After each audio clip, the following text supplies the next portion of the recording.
हमारे चैनल को सब्सक्राइब करें और बेल आइकन को जरूर प्रेस करें ताकि हमारे सबसे पहले वीडियोस आपके पास पहुंचे।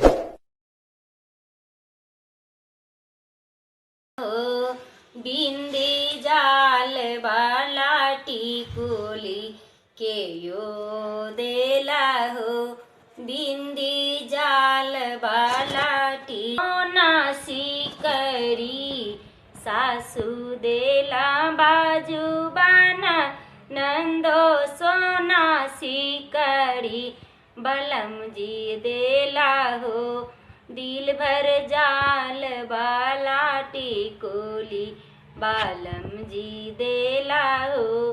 दिल भर जाल वाला टिकुली कहाँ शोभे बाजूबन कहाँ सोना सिकरी कहाँ शोभे बाजूबन कहाँ सोना सिकरी कहाँ शोभे हो। दिलवर जाल वाला टिकुली कहाँ शोभे हो। दिलवर जाल वाला टिकुली देही शोभे बाजूबन गला सोना सिकरी देही शोभे बाजूबन गला सोना सिकरी माथे पे शोभे हो। दिलवर जाल वाला टिकुली माथे पे शोभे हो।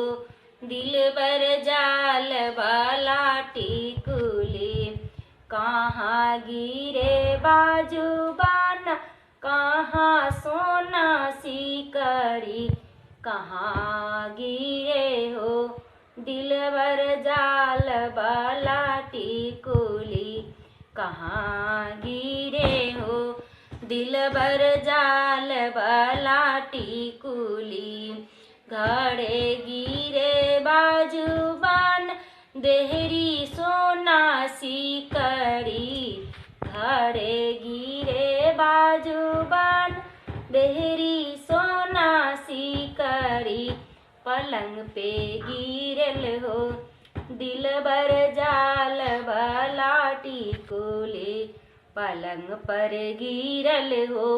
दिलबर जाल वाला टिकुली सासु के मिलल बाजूबन नंदो के मिलल सिकरी सासु के मिलल बाजूबन नंद के मिलल सिकरी बलम के मिलल हो।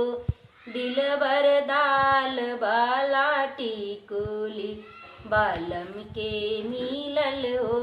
दिलबर जाल वाला टिकुली कानी क मांगब बाजूबन हंसी क मांगब सिकरी रबस कर मांगब हो।